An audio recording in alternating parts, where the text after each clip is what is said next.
पाकिस्तान को 126 billion dollar का नुकसान हुआ, 83,000 पाकिस्तानी जान से गए, लेकिन फिर भी ये जो दहशतगर्दी है इसके पीछे वर्दी है, जबकि पाकिस्तान आर्मी ने लाजवाल कुर्बानियाँ दी।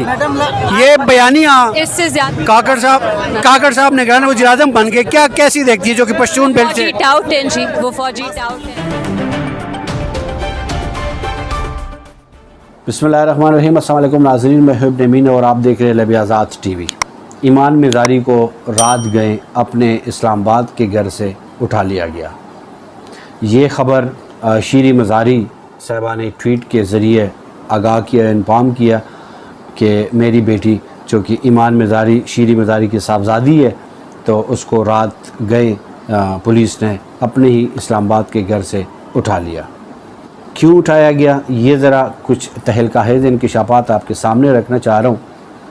गुज़िश्ता दिन PTM मंजूर पश्तीन साहब की एक रैली थी, पश्तून तहफ़्फ़ुज़ मूवमेंट की एक रैली थी, जो कि सुप्रीम कोर्ट आना चाह रही थी, और कुछ वजूहात के बिना पे मुज़ाकरात कामयाब हो गए थे, या वल्लाहु आलम जो भी कुछ मामलात थे उस बिना पे वो सुप्रीम कोर्ट तक नहीं पहुँच पाई।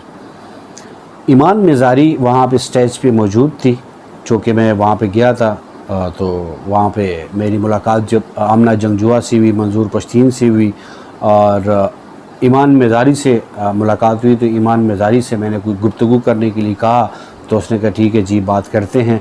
मैंने कुछ सवालात उसके सामने रखे, 3-4 सवालात मैंने उसके सामने रखे।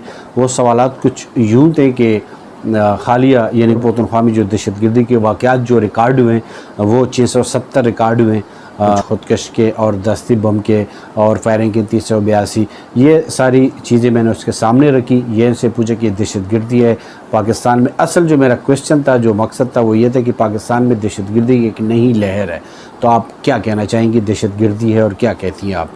तो उस पर उसने अपना मौक़िफ़ दिया। फिर मैंने उसके आगे एक और क्वेश्चन रखा कि ईमान मिज़ारी आप ये बता दीजिएगा कि 126 बिलियन डॉलर नुकसान उठाना पड़ा पाकिस्तान को, और अफवाज पाकिस्तान ने लाजवाल कुर्बानियाँ दी, जबकि 83,000 पाकिस्तानी जान से गए, और आप लोग का जो नारा है कि ये दहशतगर्दी है, इसके पीछे वर्दी है, तो ये क्या है वो ज़रा आगे आपको दिखाता हूँ। ये बड़ा अहम है कि मैंने निगरान वज़ीर आज़म अनवर हक काकड़ के हवाले से मैंने उससे पूछा कि वो काकड़ है, वो पश्तून है, क्या समझती हैं और कैसे देखती हैं और क्या कहती हैं आप? वो बयान और वो सवालात मैंने किस तरह से पूछे और आगे से जवाब कैसे आया, ये ज़रा आपको दिखाते हैं। ईमान मिज़ारी क्या कहेंगे आप? 670 वाक़यात हुए खैबर पख्तूनख्वा में गुज़श्ता एक साल के दौरान, जिसमें 17 खुदकश हुए, 107 दस्ती बम हुए और 15 राकेट हमले हुए, जबकि 382 फायरिंग के वाक़यात हुए। ये दहशतगर्दी है, ये मामलात किस तरफ जा रहे हैं, क्या कहेंगे आप? देखिए, दहशतगर्दी पहले भी पश्तून इलाकों में हुई हुई है, फिर से डॉलरी जंगें उन पर मुसल्लत की जा रही है, और आज का यही मकसद था, ये बताना रियासत को कि ये काबिल कबूल नहीं है। उधर खून बहता है ताकि जर्नैल अपने डॉलर कमा सके, जजीरे खरीद सके, पापा जॉन्स बना सके, तो इस तरह तो मुल्क नहीं चल सकता। ये मुल्क नहीं बनता, फिर ये मजाक बनता है। मैम, आप चूँकि हम अभी स्टेज पे मौजूद है और मंजूर पश्तीन साहब ने जिस तरह से और दीगर मुकर्ररीन ने जिस तरह से खिताबात फरमाए, ये निहत्ते जो पश्तून कौम यहाँ पे आई हुई है, सुप्रीम कोर्ट जाने तक क्या वजूहात थे, क्यों जाने नहीं दिए? देखिए, उधर बाकी मौलवियों को तो इजाज़त दी जाती है, जो अमन की बात करते हैं, जो इंसाफ की बात करते हैं, उनको इजाज़त नहीं दी जाती। ये आपको दिखाती है कि रेड जोन में असल में जो इदारे हैं हुकूमती रियासती, उनकी औकात क्या है, और वो पश्तूनों को, बलोचों को, सिंधियों को, मुहाजिरों को ये समझते क्या है। अच्छा मैम, पाकिस्तान को 126 बिलियन डॉलर का नुकसान हुआ, 83,000 पाकिस्तानी जान से गए, लेकिन फिर भी ये जो दहशतगर्दी है इसके पीछे वर्दी है, जबकि पाकिस्तान आर्मी ने लाजवाल कुर्बानियाँ दी।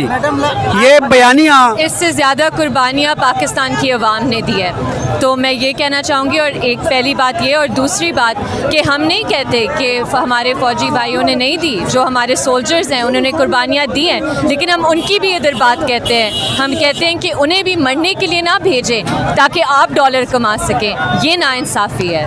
काकड़ साहब निगरान वज़ीर-ए-आज़म बन गए, क्या कैसी देखती है जो कि पश्तून बेल्ट से? फौजी टाउट हैं जी, वो फौजी टाउट हैं, तो और उनके बारे में क्या कहे बंदा। बहुत शुक्रिया, बहुत शुक्रिया। फैसला आप ख़ुद कर लीजिएगा, रियासती इदारे फैसला कर लें और अदलिया फैसला कर लें कि आया ये इसमें क्या कुछ ऐसा था जो उसको उठाने का सबब बना। बहरहाल उम्मीद और दुआ हमेशा यही है कि हमारा मुल्क पाकिस्तान और रियासती इदारे बेहतरी की तरफ जाएँ। इजाज़त दीजिए, अल्लाह हाफ़िज़।